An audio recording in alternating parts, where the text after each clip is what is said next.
On RTI media. నమస్కారం, వార్తలకు స్వాగతం. ముందుగా ముఖ్యాంశాలు. బీజేపీ ఎంపీ కృష్ణయ్య మీడియా సమావేశం, పలు అంశాలపై వివరణ.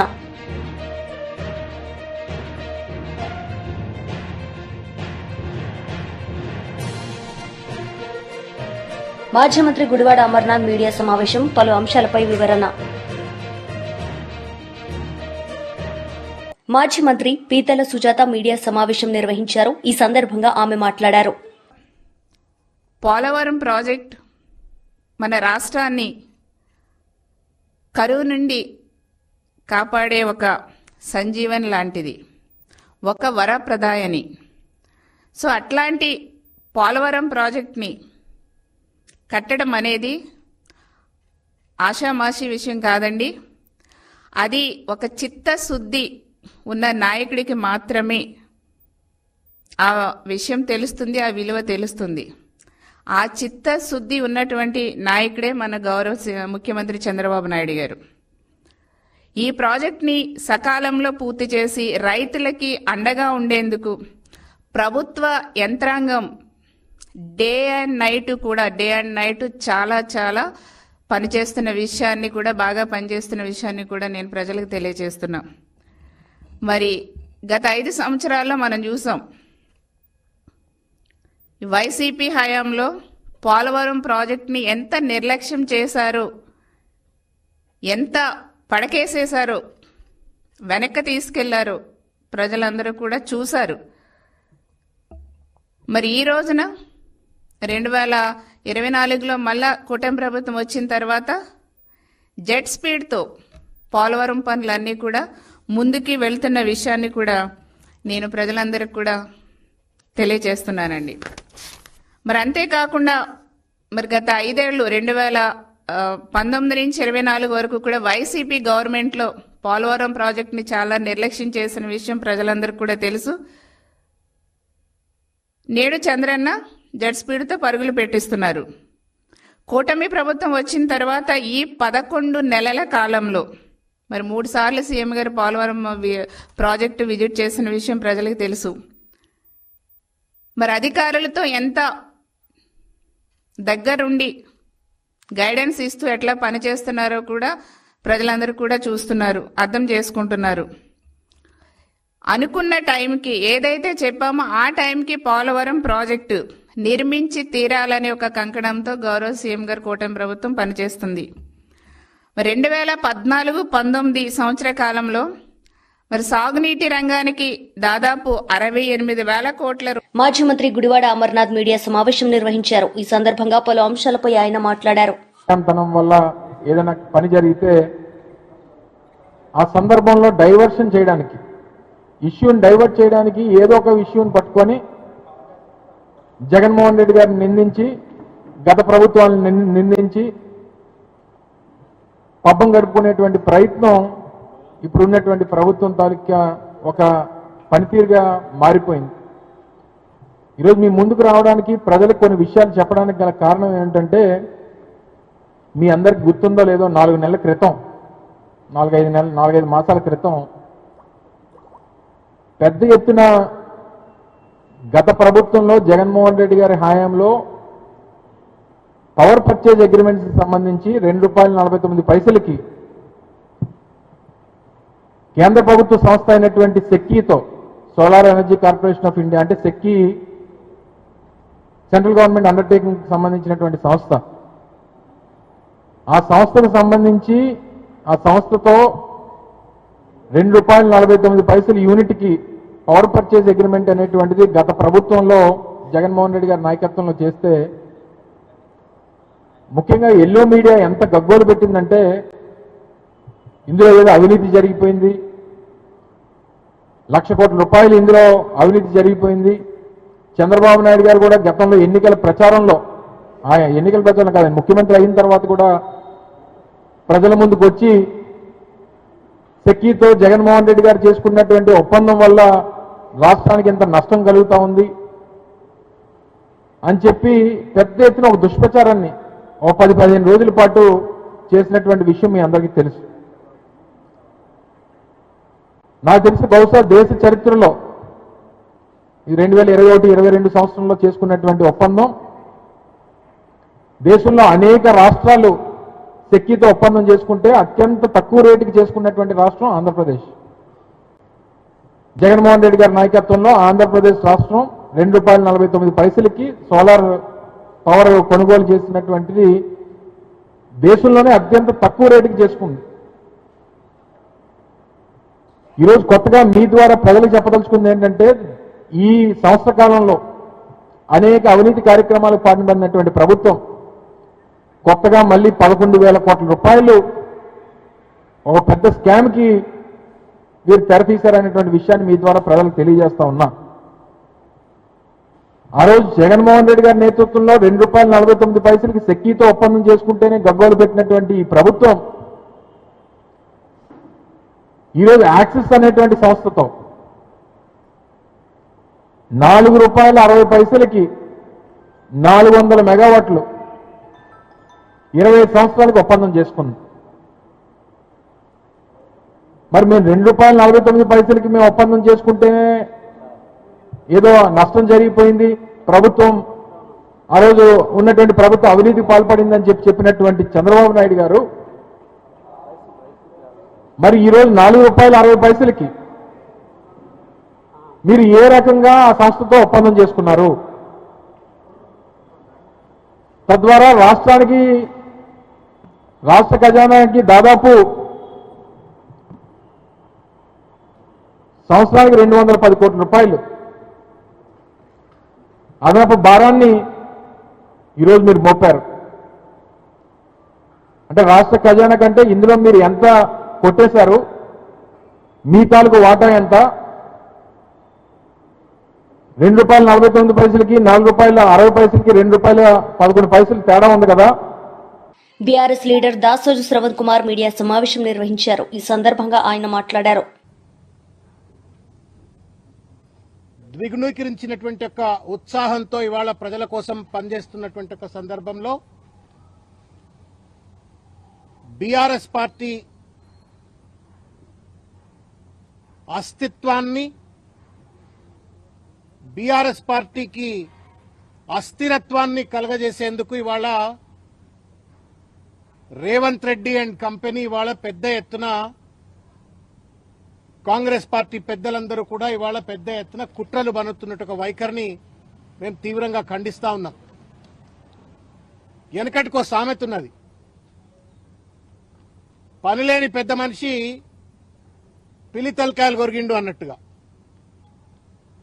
రేవంత్ రెడ్డి గారి ప్రభుత్వానికి పరిపాలన చేయటం చేతగాట్లేదు, ఇచ్చిన వాగ్దానాలను అమలు చేసేటువంటి ఒక తెలివి లేదు, మంత్రుల మధ్యన సయోధ్య లేదు, ఒక శృతిలేని సంసారం లెక్క ప్రభుత్వాన్ని నడుపుతున్నారు. ఎక్కడికక్కడ ప్రజలు, రైతులు, యువకులు, నిరుద్యోగులు మొత్తం తెలంగాణ వ్యాప్తంగా అనేక సమస్యలతో ప్రజలు సతమతమవుతున్నటువంటి ఒక సందర్భంలో దాని నుండి తప్పించుకోవడం కోసం బీఆర్ఎస్ పార్టీ పైన, బీఆర్ఎస్ పార్టీ అధినాయకత్వం పైన బట్టగాల్చి మీద వేసి ఇవాళ తప్పుడు ప్రచారాలు చేసి తమ రాజకీయ పబ్బం గడుపుకోవాలని చెప్పని రేవంత్ రెడ్డి గారు, ఆయన పార్టీకి చెందినటువంటి ఒక పెద్ద మనుషులంతా ఇవాళ కుట్రపూరిత వైఖరితో వ్యవహరిస్తా ఉన్నారు. మరీ ముఖ్యంగా మీటింగ్ అయినటువంటి ఒక 2వ రోజు నుండి మా పార్టీ యొక్క సీనియర్ నాయకులు, మాజీ మంత్రివర్యులు, నిరంతరం ప్రజలతో మమేకమై పనిచేసేటువంటి ఒక ప్రజానాయకుడైనటువంటి ఒక హరీష్ రావు గారి పైన పెద్ద ఎత్తున ఇవాళ బట్టగాల్చి మీద వేసి అటు ప్రజల్లో కావచ్చు, బీఆర్ఎస్ పార్టీ నాయకత్వంలో కావచ్చు, కార్యకర్తల్లో కావచ్చు అనేక రకాలైనటువంటి ఒక అనుమానాలు సృష్టించి రాజకీయ పబ్బం గడుపుకోవాలనే కుట్ర ఇవాళ రేవంత్ రెడ్డి గారికి సంబంధించిన వ్యక్తులు, పార్టీకి సంబంధించిన వ్యక్తులు, ప్రభుత్వంలో ముఖ్యంగా ఉన్నటువంటి వాళ్ళందరూ కూడా ఇవాళ కుట్రలు బనుతా ఉన్నారు. ఎంత నీచానికి ఒడిగట్టిండ్రు అంటే ఇవాళ వాళ్ళిద్దరూ బావా బమర్దులైనప్పటికీ కూడా సొంత అన్నదమ్ములు లెక్క ఉంటారు వాళ్ళు. కేటీఆర్ గారు, హరీష్ రావు గారు 2 పిల్లర్స్ లెక్క పార్టీకి నిరంతరంగా పనిచేసేటువంటి ఒక కృష్ణార్జున్ లెక్క పనిచేసేటువంటి ఒక అత్యంత సయోధ్య అవగాహన కలిగినటువంటి ఒక సంబంధ బాంధవ్యాలను ఆ ఇద్దరు నాయకుల మధ్యన కేటీఆర్ గారి తర్వాత హరీష్ రావు గారి మధ్యన వైరుధ్యాలు సృష్టించే ఒక ప్రయత్నం చేస్తా ఉన్నారు. లేనిపోని చిలువలు పలువలుగా. వైఎస్ఆర్సీపీ ప్రధాన కార్యదర్శి గడికోట శ్రీకాంత్ మీడియా సమావేశం నిర్వహించారు. ఈ సందర్భంగా ఆయన మాట్లాడారు. ఇచ్చినటువంటి విధానంలో కానీ ఇచ్చిన మేనిఫెస్టోని 100% అమలు చేసే విషయంలో కానీ కరోనా లాంటి మహమ్మారి భయంకరంగా ప్రపంచాన్ని గమనించినప్పుడు ఏ రకంగా రాజకీయ పార్టీ కానీ ఒక ముఖ్యమంత్రి వివరించాల్సిన తీరులో జగన్మోహన్ గారు వివరించిన తీరు కానీ మెడికల్ కాలేజెస్ కానీ హాస్పిటల్స్ కానీ అదే రకంగా స్కూల్స్ గవర్నమెంట్ స్కూల్స్ కానీ వీటిని అన్నిటినీ ఎంతో మంచిగా చేస్తే కూడా అనునిత్యం బురద జల్లేటువంటి కార్యక్రమం చేస్తూ మరొక పక్కన వాళ్ళు ఎన్నో రకాలుగా చెడు చేస్తున్నా కూడా ఎన్నో రకాలుగా ప్రజలకు నష్టం చేస్తూ వ్యవస్థ నిర్వీర్యం అవుతున్నా కూడా మట్టి ఇసుక అనేది లేకుండా లిక్కర్ అనేది కాకుండా భూములు దోచుకోవడంలోనే కాకుండా అన్ని చేస్తుంటే కూడా అదేదో మంచి పాలన అందిస్తున్నామటువంటి వ్యవహరించేటువంటి తీరు చూసినప్పుడు నిజంగా ఆశ్చర్యం కలిగిస్తుంది. ఇవన్నీ ఒక ఎత్తైతే ఈరోజు తెలుగుదేశం వాళ్ళు ఏ రకంగా వ్యవహరిస్తారు, మంచిని ఏ రకంగా తగ్గిస్తారు, చెడుని ఏ రకంగా పెంచుతారు అనే దానికి ఈరోజు ఒక స్పష్టమైనటువంటి ఉదాహరణ మనం తీసుకోవచ్చు. అందులో భాగంగానే ఈ సెకీ ఒప్పందం. సెకీ అన్నటువంటిది సోలార్ కార్పొరేషన్ ఆఫ్ ఇండియా అన్నటువంటిది ఏదైతే సెకీ ఫామ్ అయిందో ఆ కంపెనీ సంబంధించి ఏదైతే అది ఒక లైసెన్స్డ్ పాన్ ఇండియాలో పవర్ని పర్చేస్ చేసి డిస్కామ్స్కి అమ్ముతుందన్నమాట ఈ సెకీ అనేటువంటి కార్పొరేషన్. ఈ కార్పొరేషన్తో అత్యంత తక్కువగా జగన్మోహన్ రెడ్డి గారు ₹2.45 యూనిట్కి ఒప్పందం చేసుకుంటే ఏ రకంగా వ్యవహరించారో ఆ రోజు గతంలో అన్నది మనం చూసాం. జగన్మోహన్ రెడ్డి గారు ₹1,00,000 కోట్ల నష్టం చేశారు, 1,10,000 కోట్లు నష్టం చేశారు ప్రజలకు. దానివల్ల ఎంతో నష్టం జరుగుతుంది ప్రజలకు అని మాట్లాడిన వీళ్ళు ఈరోజు మరి ₹4.60 ఒప్పందం చేసుకున్నారు. దీన్ని ఏమనాలి? ఈరోజే జరిగినటువంటి అగ్రిమెంటు పూర్తిగా నిన్న ఏపీఆర్సీ సంబంధించి జీవో కూడా విడుదల చేశారు. యాక్సెస్ పవర్ వాళ్ళ దగ్గర నుంచి ₹4.60 యూనిట్ ఛార్జ్ కొన్నట్టుగా క్లియర్గా వాళ్ళు అంగీకారం తెలిపారు. ఆ జీవో విడుదల చేశారు. మరి ₹2.45 జగన్మోహన్ రెడ్డి గారు అగ్రిమెంట్ చేసుకున్న రోజున మీరు ఆ రకంగా మాట్లాడారే, మరి ఈ రోజున మీరు ₹4.60 చేసుకుంటున్నారు. దీన్ని ఏమనాలి? ఎంత దోపిడీ జరుగుతోంది ఇక్కడ. దీని గురించి ఎందుకు ఏ మీడియా మాట్లాడట్లేదు? గతంలో ఏదో నష్టం జరిగిందని మాట్లాడిన వారందరూ కూడా ఎక్కడికి పోయారు? నిజంగా జగన్మోహన్ రెడ్డి గారు పరిపాలన ఏ రకంగా ఉంటుంది, వీళ్ళు ఏ రకంగా దుష్ప్రచారం చేశారంటే ఇది ఒక ఎగ్జాంపుల్గా తీసుకోవచ్చు. ప్రజలకు భారం పడకుండా ఇంటర్ స్టేట్ ఛార్జెస్ లేకుండా అవి కూడా వే ఆఫ్ చేయించుకొని ₹2.49 జగన్మోహన్ రెడ్డి గారు అగ్రిమెంట్ చేసుకుంటే మరి ఈ ప్రభుత్వం నియంత్రణ మండలిని బెదిరించి నియంత్రణ మండలిలో ఉన్నటువంటి జీవో నెంబర్ 108 దాని ప్రకారం వాళ్ళ భయభ్రాంతులకు గురి చేసి ఈరోజు ₹4.60 చేసుకుంటున్నారే, ఇది దుర్మార్గం కాదా అని చెప్పి ప్రశ్నిస్తున్నాం. మరి గతంలో జగన్మోహన్ రెడ్డి గారు చేసిన మంచి పనులు కూడా ఈ రకంగానే చేశారు దుష్ప్రచారాలు. ఇది క్లియర్ కట్గా కళ్ళ ముందర కనపడేటువంటి వాస్తవం. ఏ రకంగా విద్యుత్లో దోపిడీ జరిగిందో ఒకసారి ఆలోచన చేయమంటున్నా. మరి నాణ్యతమైనటువంటి విద్యుత్ ఇవ్వాలి, రైతులకు 9 గంటల పవర్ ఇవ్వాలి, శాశ్వతంగా 30 సంవత్సరాలు ఎటువంటి ఆటంకం కలగకుండా రైతులకు పవర్ ఇవ్వాలి అని చెప్పి ఆ రోజు గౌరవ ముఖ్యమంత్రి ఇప్పుడున్న మాజీ ముఖ్యమంత్రి జగన్మోహన్ రెడ్డి గారు అగ్రిమెంట్ చేసుకుంటే మరి ఈ రోజున ఇప్పటికే ఈ సంవత్సరం కూడా కాలం ఇప్పటికే 15,000 కోట్ల పైగా ప్రజలపైన భారం వేశారు విద్యుత్ ఛార్జీల పెంపు ద్వారా. అవి చేయడమే కాకుండా మరి రాబోయే 20 సంవత్సరాలలో కూడా దుర్మార్గం దోపిడీ జరిగే విధంగా, ప్రజలకు నష్టం జరిగే విధంగా, ప్రజలకు మళ్ళా ఎంతో పెద్ద భారం పడే విధంగా ఈరోజు ₹4.90 60 అగ్రిమెంట్ చేసుకున్నారు. దీన్ని ఏమంటారు? గతంలో ఉమ్మడి రాష్ట్రానికి 10 సంవత్సరాలు పరిపాలన చేసినటువంటి చంద్రబాబు నాయుడు గారు విద్యుత్ అస్తవ్యస్తమైనటువంటి రీతిలో ఎక్కడ చూసినా లో వోల్టేజ్ ప్రాబ్లం, రైతులకు మినిమం ట్రాన్స్ఫార్మర్ కావాలంటే ఇచ్చేటువంటి పరిస్థితి ఉండేది కాదు, ఊర్లలో కూడా ట్రాన్స్ఫార్మర్ ఉండేటివి కావు. మరొక పక్కన రైతులను నిర్దాక్షిణంగా పొలాల దగ్గరికి వెళ్ళి కేసులు పెట్టడం, అరెస్టు చేసే పరిస్థితులు. అటువంటి పరిస్థితి నుంచి గౌరవ ముఖ్యమంత్రి రాజశేఖర గారు ఉమ్మడి రాష్ట్రానికి ముఖ్యమంత్రి అయ్యి ఉచిత విద్యుత్ తీసుకొని రైతులకు ఉచిత విద్యుత్ ఇచ్చి దేశంలోనే ఆదర్శంగా మిగిలి రైతులకు వెన్నెముకగా నిలిచాడు. వ్యవసాయాన్ని వదులుకుంటున్న రోజుల్లో మళ్ళా ఒక వ్యవసాయాన్ని పండగలాగా చేశాడు. అటువంటి వ్యక్తి రాజశేఖర రెడ్డి గారు అంత మంచి విద్యుత్ సంస్కరణలు తీసుకొచ్చి రైతులకు అన్ని రకాల ట్రాన్స్ఫర్లు మంజూరు చేసి లో వోల్టేజ్ సమస్య లేకుండా ఎన్నో రకాలుగా ఆయన మేలు చేస్తే చంద్రబాబు నాయుడు గారు అంతకుముందు బీజేపీ ఎంపీ కృష్ణయ్య మీడియా సమావేశం నిర్వహించారు. ఈ సందర్భంగా ఆయన మాట్లాడారు. అందుకే ఆయన స్పందించి ఒక్కసారి కులగణన చేస్తే దేశంలో ఉన్నటువంటి బీసీ వర్గాల అభివృద్ధికి నిర్మాణాత్మకమైనటువంటి చర్యలు తీసుకోవచ్చు. ఈ కులాల అభివృద్ధిని మరింత వేగవంతంగా పథకాలు ప్రవేశపెట్టవచ్చు అనేటటువంటి ఉద్దేశంతో కులగణన చేపట్టారు. అందుకు ప్రధానమంత్రికి దేశంలోని 75 కోట్ల మంది బీసీల పక్షాన కృతజ్ఞతలు తెలుపుతున్నాం. ఇప్పుడు బీసీల శకం ప్రారంభమైంది. బీసీల అభివృద్ధికి పునాది పడ్డది, బాటలు పడ్డాయని చెప్పి బీసీ ప్రజలందరూ భావిస్తున్నారు. ఈరోజు బీసీలందరూ ఏమనుకుంటున్నారో తెలియకుండా కాంగ్రెస్ పార్టీ మా ఒత్తిడి వల్ల మీరు 70 ఏళ్ళు 60 ఏళ్ళు పరిపాలించారు, అప్పుడు ఎందుకు చేయలేదని చెప్పి మేము ప్రశ్నిస్తున్నాం.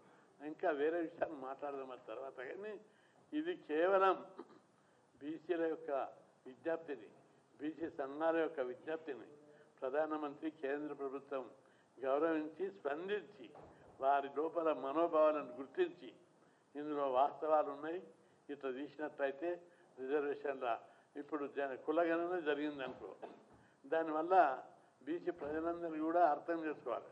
చాలామంది ఊళ్ళలో అర్థమవుతలేదు. కులాల లెక్కలు తీస్తే మాకేమొస్తాయి, కులాల లెక్కలు తీస్తే మన పిల్లలకు ఉద్యోగాలు వస్తాయి, రిజర్వేషన్లు పెంచుతారు.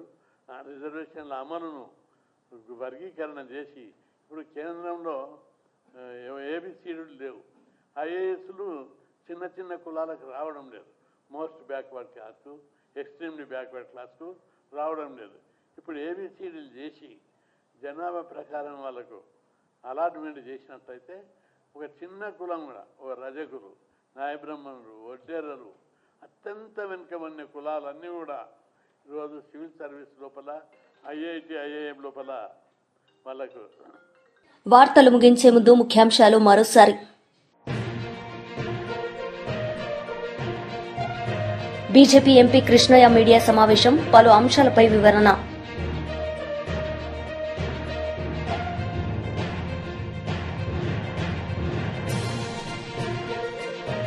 మాజీ మంత్రి గుడివాడ అమర్నాథ్ మీడియా సమావేశం, పలు అంశాలపై వివరణ. ఈ వార్తలు ఇంతటితో సమాప్తం. తిరిగి ప్రసారమయ్యే వార్తల్లో మళ్ళీ కలుద్దాం. అంతవరకు సెలవు. నమస్తే.